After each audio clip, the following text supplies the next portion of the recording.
Hey guys, LeAnna here. Today is November 1st, and it's the first day that I've even really thought about sitting down to actually record something. Been missing videos for a couple of weeks, so not sure if you'll see a video before or after this one. By the way, I apologize for that. We actually went on a trip, which you may have seen already, to Wisconsin. There was a purpose behind the trip. I'm not going to discuss that here, but it wasn't just for fun, even though we did obviously go and see and do things. But on the way back, we had a layover in the Baltimore airport, which wasn't very impressed with. It was my first time ever in the Baltimore airport. I felt it was pretty crowded. I don't know if it was just the time we were there. It was pretty crowded. I didn't feel like anything was really clean. I mean, I know it's an airport, so most stuff's, I just assumed that, everybody's touched it. But yeah, and even the gate agent down by our flight had to yell at people and be like, hey, if you're not wearing your mask right, we're not letting you on the plane. So it just kind of gives you an idea of that. Yes, we were all wearing masks. We got back on, I would say, the 20th. And then on the 21st, I felt super exhausted. I didn't have any motivation to do anything on the 21st. And then I got a good night's sleep and I felt much better. So I was like, okay, it's probably just jet lag. I haven't flown or really been on a big trip in 6 years. So it's feasible. And then I would say a couple of days go by and I just didn't feel 100%. I couldn't put my finger on it though. I was like, okay, I feel if I say slightly nauseous every once in a while, I mean slight, very, very slight, even just for a minute too, your stomach would go, and then that was about it. And that was a couple of days later. And then, like I said, I felt like all my allergies came back at once, which totally happens to me every time I come back from somewhere else. Every time I get off the plane, all my allergies return at one time. And a few days go by after that, and the congestion really starts to hit me. Okay, I had to go look at the calendar in my charts, which it's really helpful that I chart because I write down all of this stuff on there because it does obviously affect your cycle. But around about the 26th, I would say is when, it's probably the 25th, 26th is when I started, the congestion was really hitting me. I felt typically lightheaded or things were kind of going in and out, which normally does happen to me if my sinus pressure gets really bad. I actually get migraines similar to that. They're not painful, but I'll feel like I'm gonna pass out or all that kind of stuff. So that to me wasn't out of the norm. It was just super extra congestion. It was always clear whenever I blew my nose. And so I started taking some Dayquil around the 26th. And then at the same time, my husband started to feel not so great either, but neither one of us had a fever. And he had more of muscle aches, like muscle pain. But like I said, neither one of us had a fever, and he had a little bit of chest congestion. I had a slight cough, but honestly, I have more of a cough from my allergies, so that didn't even really factor into my equation. But around about the 29th, we both noticed, towards the evening of the 29th, we both noticed that our sense of smell and taste was completely gone. I mean, I could open a container of vinegar and not smell it at all. I could feel the burn from, because it's vinegar burns your nasal passages. I could feel that, but I couldn't smell it at all. This really clued us in to be this might be COVID. Now, we haven't gone and gotten tested yet. My son seemed to be fine. He's 2. He seemed to be fine up until yesterday. So Halloween, he woke up in the morning and I knew right away he wasn't feeling well. I took his temperature. I actually just touched him and could tell he had a slight fever. So I called his pediatrician. I'm like, what do I do at this point? What's going on? And she was like, well, just get some children's Tylenol, give him the 5 mLs of that and monitor it basically. And so we did have an appointment, a virtual appointment with a pediatrician, and she was really cool. And I asked her, because I was like, my son actually hasn't been sick since he was 8 months old, maybe younger than that. So I just needed to make sure that I was actually doing all the steps that I needed to do. And she was like, yeah, you're doing fine. Just give him the Tylenol. Obviously keep track of the fever, all the typical stuff. And I said, well, what about COVID? And she said, well, what makes you think you have COVID? So I explained to her all the symptoms I just explained to you. And she was just kind of like, okay, whatever, that might be a cold, until I said, we really can't taste or smell anything. And I said, you can hear that, I can breathe through my nose. So to me, that's weird. And she's like, oh, okay. But honestly, she was like, if what's the difference if you get tested or not? Meaning, there's no treatment. There's not like a cure or an antibiotic or something they'll give you. So she's like, really, all it is just going to be a piece of paper. Her point was, because my son is so young and the test is pretty uncomfortable, she's like, if you guys want to get tested, she's like, I would suggest that you and your husband get tested first.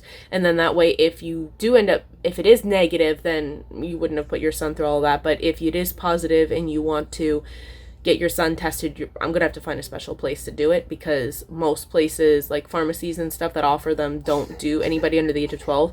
So I'd have to like find a special place to do it. She's like, but honestly, it's not going to change treatment at all, because her defense, this is what she sees, is a lot of people going, oh my gosh, I have fever, I have this and this, and I'm gonna go get COVID tested. They get COVID tested and it comes back negative, and they go, oh, okay, I can relax. She's like, no, it's still like the flu, or it's still a cold, like it's still serious enough you need to treat it. She told me the same thing that the nurse practitioner was saying. So he's been having children's Tylenol all night, and he's feeling much better today, but I could tell, he's still obviously going to be under the weather for a minute. I thought about it the other day, and I was like, you know what, I should probably vlog this, because it's odd to me that neither my husband nor myself had a fever.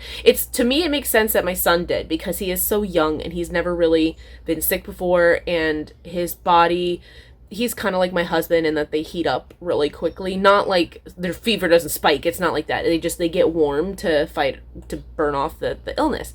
So to me, that makes sense. But like, I never had a fever, and that's usually like the first thing that happens with COVID, which is why they said to like take people's temperature before you go in places and all that kind of stuff, because they're like, that's usually an indicator. But like, if we're positive, if we go and get tested, like, we didn't have a fever. So, but regardless of if we get tested or not, we're just going to treat it like we have it, and we're going to quarantine. And huge shout out to my mother-in-law for ding dong ditching us some lunch and the children's Tylenol and some Pedialyte yesterday. That was awesome. We're all doing okay as of right now, November 1st. So if we get tested, I'll add it on to this vlog. If we don't, then we don't. I'll just kind of give you guys an update. Today is November 9th, so it's been a few days since I've talked to you guys. Just wanted to give you like a little brief update. We are all feeling better. My son and I actually felt fine for probably at least a week now. The only thing for me is that I still can't really taste or smell anything. I could smell like, smell is a little different, but taste, I can taste like hints of things.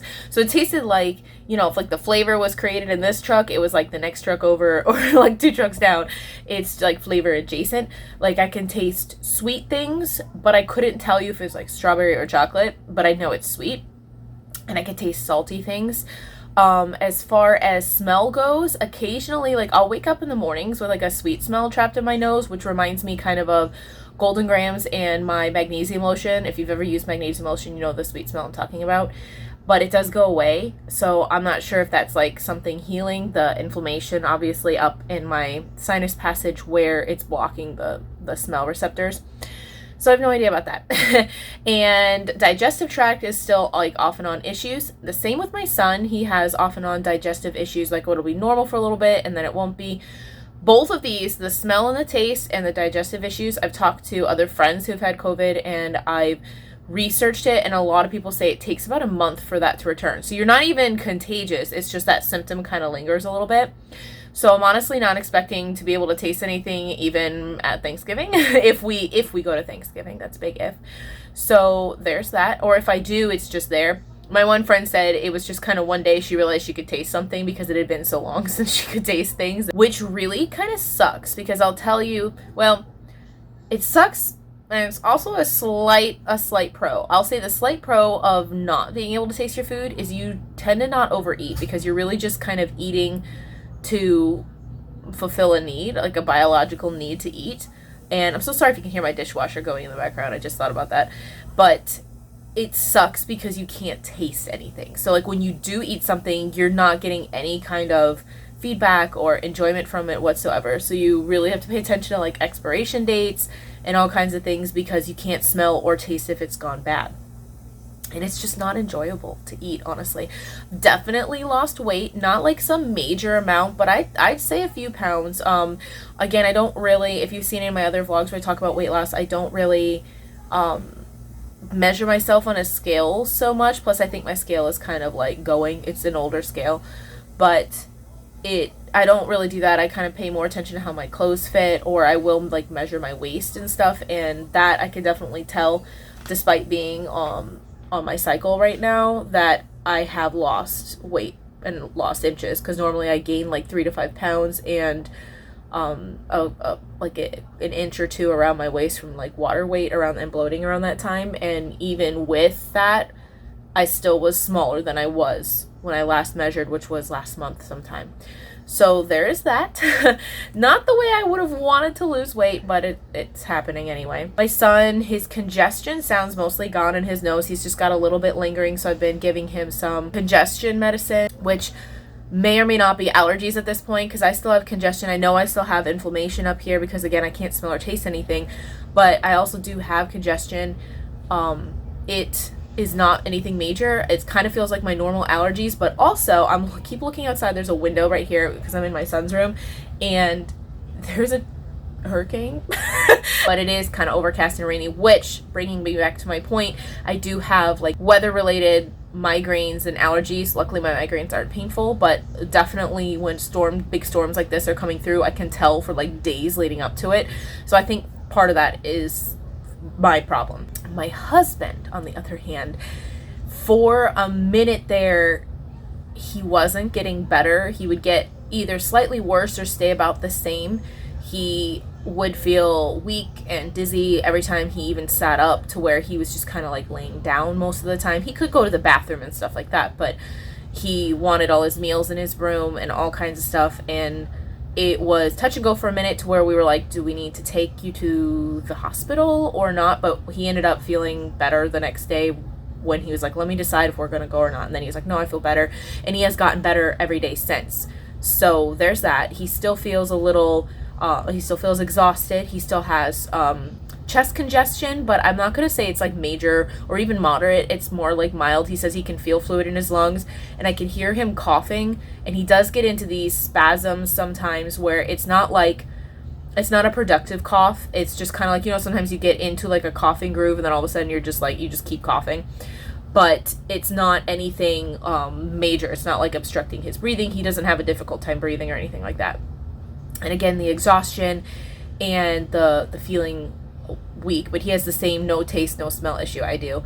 And now he's able to start keeping more foods down, whereas before stuff wouldn't agree with him, because he has digestive issues as well. He was definitely the hardest hit of the three of us. So I just kind of wanted to give you guys like a quick update. And yes, we will be quarantining for a bit yet, and we signed up for like a grocery delivery program. So we've been having our stuff delivered. My mother-in-law's been ding dong ditching stuff at the door for us, as I say, which has been fantastic. Just kind of wanted to give you guys that update, so you know that I'm not a slacker. That's just what's happening. For the record, yes, we did wear masks. We only took them down to eat or drink, and we wore masks everywhere. And we still got sick. However, we will still be continuing to wear masks. I know it's a big political debate, and I'm not looking for that debate. I just kind of wanted to give our experience. Masks are for the good of everybody. It's to keep your germs by you, so you don't spread them to other people. That's the point of a mask. That's why surgeons wear them in surgery, so they don't spread any germs that they possibly have onto you.